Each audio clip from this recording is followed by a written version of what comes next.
Hello साथियों, नमस्कार। आन 247 के ऑनलाइन प्लेटफॉर्म पे आपका बहुत बहुत स्वागत है। उम्मीद है आपकी तैयारी अच्छी चल रही होगी। आप पूरे तन मन से तैयारी में लगे होंगे। बिल्कुल एग्जामिनेशन आ गया है नजदीक और हम भी आपके साथ जुड़े हैं। लगातार रिवीजन क्लास में प्रकाश पूरी तरह से समाप्त हो गया। आज बिल्कुल नया टॉपिक फिजिक्स का इलेक्ट्रिसिटी, विद्युत धारा हम लोग पढ़ने वाले हैं और इससे भी बहुत सारे प्रश्न एग्जामिनेशन में पूछे जाते हैं। तो हम उन सभी प्रश्नों को लेकर के आए हैं जो कभी न कभी परीक्षा में पूछा जा चुका है और आगे भी पूछे जाने की प्रबल संभावना है। तो आइए इससे हम लोग देखते हैं महत्वपूर्ण प्रश्न को और उसके आधार पर हम लोग समझेंगे वो सारे फैक्ट, वो सारे ऑब्जेक्टिव और सारे लघुत्तरीय प्रश्न जो एग्जामिनेशन में आने वाला है। आइए शुरू करते हैं हम लोग विद्युत धारा की कहानी। देखिए, इसमें सबसे पहले प्रश्न आपके सामने पूछा गया है कि विद्युत आवेश क्या है या कितने प्रकार के होते हैं। ठीक है, जब हम विद्युत धारा चैप्टर पढ़ाते हैं ना, तो जब आप ये डिटेल क्लास लेकर के आएंगे, अभी 10th का बैच शुरू होने वाला है, तब बहुत लंबा क्लास चलता है। एक एक फैक्ट पे हम बात करते हैं, बिल्कुल बेसिक से शुरू करते हैं।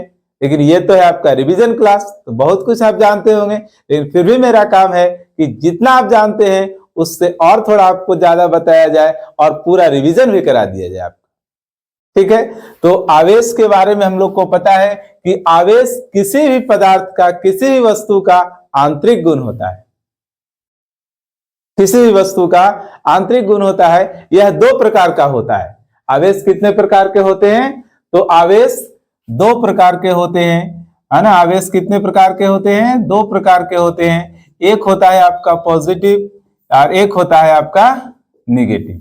आवेश दो प्रकार के होते हैं। आवेश का एसआई मात्रक की अगर बात करें हम लोग, तो आवेश का एसआई मात्रक क्या होता है?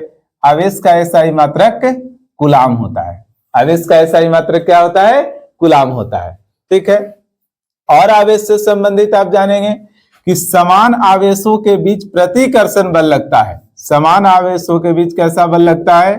प्रतिकर्षण बल लगता है। और असमान आवेशों के बीच कैसा बल लगता है? तो असमान आवेशों के बीच आकर्षण बल लगता है। प्रतिकर्षण आकर्षण में क्या है? तो प्रतिकर्षण समान आवेश कहने का मतलब कि एक पॉजिटिव चार्ज है, एक और आप इसके पास पॉजिटिव चार्ज लगाएंगे तो दोनों एक दूसरे को धक्का देगा, है ना, दूर धकेलेगा। और दोनों अगर निगेटिव भी लेते हैं, दोनों ऋण आवेश भी लेते हैं तो वो भी धकेलेगा। लेकिन एक पॉजिटिव और एक निगेटिव लेते हैं, इट मींस एक धन आवेश है, एक ऋण आवेश लेते हैं, तो दोनों के बीच आकर्षण बल लगेगा, दोनों एक दूसरे की ओर खींचेंगे। यह है प्रतिकर्षण। ये भी याद रखना है, समान आवेशों के बीच प्रतिकर्षण बल लगता है, जबकि असमान आवेशों के बीच आकर्षण बल लगता है। आवेश से संबंधित कूलाम ने एक नियम दिया था। क्या नियम था? आपको पता होगा कि दो समान आवेशों के बीच लगने वाला आकर्षण बल जो होता है, आवेशों के गुणनफल का समानुपाती होता है। आकर्षण या प्रतिकर्षण, दो आवेशों के बीच लगने वाला बल उनके गुणनफल का समानुपाती होता है, जबकि उनके बीच के दूरी का वर्ग का व्युत्क्रमानुपाती होता है। कैसे? कि मान लो एक आवेश है Q1 और ये d डिस्टेंस पर दूसरा आवेश है Q2, तो ये दोनों के बीच जो लगने वाला आकर्षण या प्रतिकर्षण बल होगा उनके गुणनफल का समानुपाती होगा और उनके बीच के दूरी के वर्ग का व्युत्क्रमानुपाती होगा। यह आवेश से संबंधित नियम था, जिसे कूलाम का नियम कहा जाता है ना। वहां गुरुत्वाकर्षण का सार्वत्रिक नियम पढ़ते थे, उसी से जुड़ा हुआ है। सार्वत्रिक नियम में न्यूटन ने क्या बोला था कि दो ब्रह्मांड में स्थित दो वस्तुओं के बीच लगने वाला बल द्रव्यमान के गुणनफल का वस्तु के द्रव्यमान के गुणनफल का समानुपाती होता है और उनके बीच के दूरी का वर्ग का व्युत्क्रमानुपाती होता है। यहां पर आवेश से संबंधित कूलाम ने दिया है, इसलिए कूलाम का नियम कहा जाता है। उम्मीद है इतनी बातें आपको समझ में आ रही होगी। नेक्स्ट प्रश्न है आपका कि विद्युत धारा क्या है, इसका समीकरण लिखें। विद्युत धारा क्या है, इसका समीकरण लिखें, है ना। तो इसी जगह में हम यहाँ पे एक्सप्लेन करेंगे, ये आप नोट करेंगे सारी बातें। कूलाम का नियम क्या है, आवेश का एसआई मात्रक क्या होता है, और समान आवेशों के बीच कैसा बल लगता है, असमान आवेशों के बीच कैसा बल लगता है। देखिए, विद्युत धारा क्या है, इसका समीकरण लिखिए। तो विद्युत आवेश के प्रवाह के दर को विद्युत धारा कहते हैं। विद्युत आवेश के प्रवाह के दर को विद्युत धारा कहते हैं। जब किसी चालक से आवेश प्रवाहित हो रहा है तो विद्युत धारा अगर आपको निकालना है तो I बराबर होता है Q बटा में T, यानी कितना आवेश प्रवाहित हो रहा है उसमें समय से अगर भाग कर देंगे तो निकल जाएगा विद्युत धारा। विद्युत धारा का SI मात्रक क्या होता है? तो SI मात्रक होता है एम्पियर, है ना। अगर बात कर लें कि 1 के मिली एम्पियर का वैल्यू कितना होता है तो 10 पर पावर माइनस 3 एम्पियर होता है, और 1 माइक्रो एम्पियर की वैल्यू क्या होती है तो 1 माइक्रो एम्पियर बराबर होता है 10 पर पावर माइनस 6 एम्पियर। ठीक है, ये बात भी याद रखेंगे आप। दूसरी बात आप ये जानेंगे कि अगर किसी चालक से 1 कूलाम आवेश प्रवाहित हो रहा है, 1 कूलाम, तो 1 कूलाम आवेश प्रवाहित हो रहा है तो उसमें कितने इलेक्ट्रॉन हैं, नंबर ऑफ इलेक्ट्रॉन। चालक के अंदर क्या रहता है? चालक के अंदर फ्री इलेक्ट्रॉन रहता है, वही करंट को एक जगह दूसरा जगह ले जाता है, आवेश को ले जाता है। तो अगर 1 कूलाम आवेश प्रवाहित हो रहा है तो उसमें इलेक्ट्रॉन की संख्या कितनी होती है? 6.25 into 10 to the power 18 electron उसमें प्रवाहित होता है। इस बात को आप याद रखेंगे। फिर आप याद रखेंगे इस इलेक्ट्रॉन की क्या हो गई? संख्या। तो 1 इलेक्ट्रॉन पे आवेश कितना होता है? तो 1.6 गुने 10 पर पावर माइनस 19 कूलाम होता है। इस बात को भी याद रखेंगे। ये क्या बताया कि 1 कूलाम अगर आवेश प्रवाहित हो रहा है तो उसमें इलेक्ट्रॉन की संख्या कितनी है? तो 6.25 गुने 10 पर पावर 18 इलेक्ट्रॉन है। अगर 1 इलेक्ट्रॉन है तो उस पर आवेश कितना कूलाम होता है? तो 1.6 गुने 10 पर पावर माइनस 19 कूलाम होता है। 1 मिली एम्पियर में कितना एम्पियर होता है? 10 पे पावर माइनस 3 एम्पियर होता है। 1 माइक्रो एम्पियर में कितना होता है? 10 पे पावर माइनस 6 एम्पियर होता है। इन सारी बात को आप याद रखेंगे। निकालने का फॉर्मूला I बराबर Q बटा T, यही समीकरण है इसका। Q निकालना होता है तो IT को गुना करते, नॉमेरिकल सेक्शन में बताएंगे हम आपको। ठीक है, तीसरा प्रश्न है आपका कि 1 एम्पियर क्या है। 1 एम्पियर के बारे में अगर जानेंगे तो अगर किसी चालक से 1 कूलाम आवेश प्रवाहित हो रहा है, 1 कूलाम और 1 सेकेंड में, तो उसे हम लोग 1 एम्पियर कहते हैं। आप कैसे बोलेंगे कि अगर किसी चालक से 1 सेकेंड में 1 कूलाम आवेश प्रवाहित हो रहा है तो उसे हम 1 एम्पियर कहते हैं। या विद्युत धारा के SI मात्रक का परिभाषा पूछे तब भी आपको एम्पियर का परिभाषा ही लिखना है। ठीक है, अब हो गई। चौथे क्वेश्चन के पास हम आए हैं कि विद्युत विभव क्या है, SI मात्रक बताएं। विद्युत विभव विभवांतर में थोड़ा सा अंतर है ना। अब विभव के कारण ही विद्युत धारा प्रवाहित होती है, डिटेल क्लास में हम लोग बात कर चुके हैं। यहाँ पे सिर्फ परिभाषा रखेंगे और ध्यान रखेंगे कि किसी इकाई धन आवेश को अनंत से विद्युतीय क्षेत्र में लाने के लिए किए गए कार्य को विद्युत विभव कहते हैं। समझ गए? V बराबर W बटा Q, यहाँ पे फॉर्मूला हो जाता है आपका V बराबर W बटा में Q। और अगर बात करें कि विभव का SI मात्रक क्या होता है, तो जैसे विद्युत आवेश का SI मात्रक कूलाम होता था, विद्युत धारा का SI मात्रक एम्पियर होता था, उसी तरह से विद्युत विभव का SI मात्रक वोल्ट होता है। विभवांतर क्या है? तो विभवांतर का SI मात्रक भी वोल्ट होता है। दोनों में अंतर क्या है कि अगर विद्युतीय क्षेत्र के अंदर एक जगह से दूसरा जगह अगर लाना है आवेश को, तो इसमें जो काम किया जाएगा वो विभवांतर कहलाएगा, और अनंत से जब लाया जाएगा तो विद्युत विभव कहलाएगा। कहीं ऐसे भी लिखा रहता है कि विद्युत विभव के अंतर को विभवांतर कहते हैं। सारी बातें क्लियर है? ठीक है, ये हो गया। अब यहाँ बात करेंगे कि ए मीटर और वोल्ट मीटर क्या है, इसे भी आप जाने, है ना। तो ए मीटर और वोल्ट मीटर ये आपका यंत्र है ना। ए मीटर और वोल्ट मीटर क्या है? एक प्रकार का यंत्र है। ये सारी बात आप नोट करते चलेंगे बिल्कुल। Micro ampere, milli ampere, 1 ampere formula निकालने का, और बाकी SI मात्रक। ठीक है, ए मीटर वोल्ट मीटर क्या है? यंत्र है।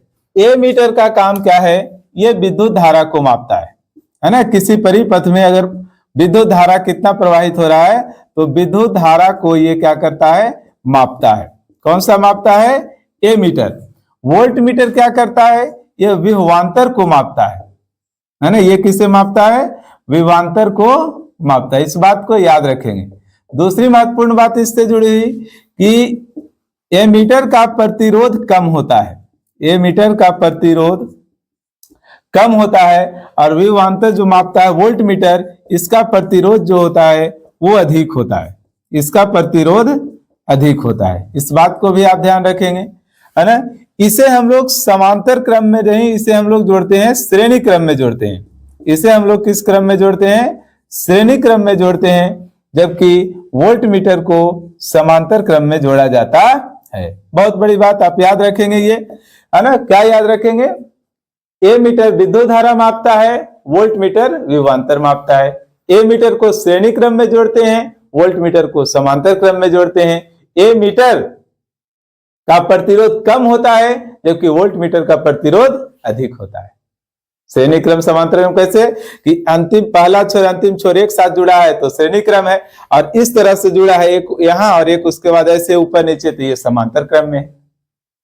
फिर एक प्रश्न पूछता है कि ए मीटर को श्रेणी क्रम में जबकि वोल्ट मीटर को समांतर क्रम में जोड़ा जाता है, क्यों? आप क्या बताएंगे कि ए मीटर विद्युत धारा मापने वाला यंत्र है, इसका प्रतिरोध कम होने के कारण हम लोग इसे श्रेणी क्रम में जोड़ते हैं, जबकि वोल्ट मीटर विभवांतर मापने वाला यंत्र है, इसका प्रतिरोध अधिक होने के कारण इसे हम लोग समांतर क्रम में जोड़ते हैं। सारी बातें आपको समझ में आ रही। और कौन सा उपकरण का नाम कभी कभी पूछ देगा आपसे, है ना। कौन सा मीटर हो गया? वोल्ट मीटर, ए मीटर। एक पूछता है गैल्वेनोमीटर, है ना। गैल्वेनोमीटर क्या है? तो गैल्वेनोमीटर क्या बताता है? ये परिपथ में बताता है धारा की उपस्थिति, परिपथ में धारा की उपस्थिति बताता है, यानी कि परिपथ में धारा प्रवाहित हो रही है कि नहीं हो रही है। फिर एक वोल्टामीटर होता है, तो वोल्टामीटर कोई यंत्र नहीं है। वोल्टामीटर क्या है कि जिसमें हम लोग वोल्टामीटर में क्या है कि जिसमें लोग वैद्युत अपघटन की अभिक्रिया करवाते हैं। एक बर्तन रहता है, इसमें एक एनोड है, एक कैथोड है, उसमें कोई डाला जाता है लवण, फिर उसमें विद्युत धारा प्रवाहित करते हैं, तो धन ऋण में टूटता है। तो जिस बर्तन में हम लोग जो करवाते हैं रिएक्शन, है ना, वैद्युत अपघटन, उस बर्तन का नाम है वोल्टामीटर। समझ गए? आमीटर विद्युत धारा मापेगा, वोल्टमीटर विभवांतर मापेगा। गैल्वेनोमीटर धारा में उपस्थित है, ये परिपथ में धारा प्रवाहित हो रही है कि नहीं उसकी जानकारी देगा, जबकि वोल्टामीटर जो है एक प्रकार का बर्तन है जिसमें लोग वैद्युत अपघटन की अभिक्रिया करवाते हैं। उसके बाद छोटे प्रश्न में आपसे पूछ लिया जाता है कि चालक क्या है ना। फिर पूछ लेगा अचालक क्या है, फिर पूछ लेगा अर्धचालक क्या है। आप देख पा रहे होंगे, है ना। चालक में क्या है कि जिसमें करंट फ्लो करे, जिससे करंट विद्युत धारा जिससे प्रवाहित हो जाए, वो चालक है। उदाहरण हो सकता है सबसे अच्छा चालक कौन सा है? चांदी है, चांदी भी अच्छा चालक है। तांबा है, लोहा है, एल्युमिनियम है, इससे करंट पास हो जाता है। अचालक क्या है? जिससे विद्युत धारा प्रवाहित नहीं होती है, तो जैसे प्लास्टिक है, इससे विद्युत धारा प्रवाहित नहीं होगा। सूखी लकड़ी अगर है ना, तो इससे भी विद्युत धारा प्रवाहित नहीं होगा। पेपर से विद्युत धारा प्रवाहित नहीं होगा। ये सारे अचालक है। अर्धचालक क्या है कि सेमीकंडक्टर, जिसमें थोड़ा प्रवाहित होता है, थोड़ा नहीं होता है, तो अर्धचालक है। अर्धचालक में आप दो ही याद रखेंगे, एक है आपका कौन सा?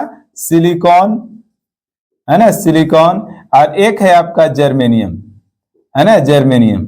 वो मेमोरी चिप जो रहता है ना, उसमें सिलिकॉन का यूज होता है। देखते होंगे सिम कार्ड या मेमोरी चिप जो स्टोर करते हैं इसमें डाटा हम लोग, है ना, उसमें क्या है? उसमें सिलिकॉन का यूज रहता है। सोलर प्लेट में सिलिकॉन का यूज होता है। तो सिलिकॉन क्या है? अर्धचालक। जर्मेनियम क्या है? अर्धचालक, है ना। आप जब आवर्त सारणी पढ़ेंगे धातु अधातु के बारे में, तो आप उप धातु एक शब्द आएगा, तो उप धातु है ये, ना ये धातु है ना ये अधातु है, उप धातु। जब आपको पीरियोडिक टेबल पढ़ाएंगे मॉडर्न मोस्ले वाला, तो उसमें दिखाएंगे कि एक लाइन बनेगा सीढ़ी जैसा, उस लाइन के लेफ्ट साइड में सारे धातु हैं, राइट साइड में सारे अधातु हैं, लेकिन जो बाउंड्री लाइन पे बिल्कुल मौजूद है वो उप धातु है, जिसमें कुछ धातु का भी गुण पाया जाता है, कुछ अधातु का भी गुण पाया जाता है। उम्मीद रखेंगे इतनी बात आपको समझ में आती है।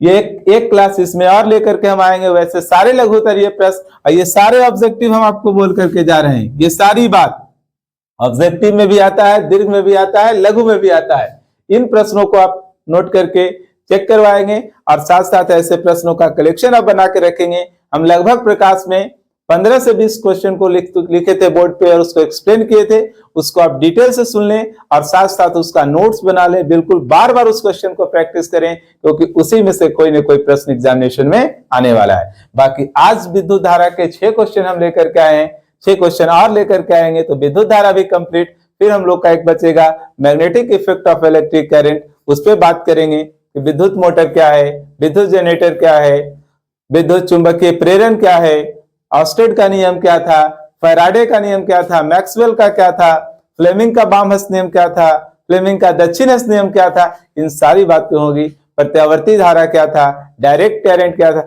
इन सारी बात करेंगे, फिर वो भी समाप्त हो जाएगा। तो एक क्लास फिर लेकर के आ जाएगा विद्युत ऊर्जा, ये ऊर्जा के स्रोत, जिसमें नाभिकीय विखंडन क्या है, नाभिकीय संलयन क्या है, परमाणु रिएक्टर क्या होता है, बायोमास क्या है ना, जीवाश्म ईंधन क्या है, जीवाश्म ईंधन से क्या नुकसान है, आदर्श ईंधन किसे कहेंगे, इस सारी बातों की फिजिक्स पूरी तरह से फिनिश करेंगे और एक भी प्रश्न एग्जामिनेशन में आपसे छूटेगा नहीं, अगर लगातार बने रहते हैं तो। और थोड़ा सा मेहनत करना है, आधे घंटे का 20 मिनट का क्लास रहता है, 1 घंटा उस पर आप काम करें, बार बार लिखें, बार बार याद करें, कहीं से छूटने वाला नहीं। रिवीजन मतलब रिवीजन, कंप्लीट रिवीजन। तो अगर इस तरह से कंप्लीट रिवीजन का क्लास आप लगातार देखना चाहते हैं और लोगों के पास शेयर करें, लाइक करें। बहुत बहुत धन्यवाद।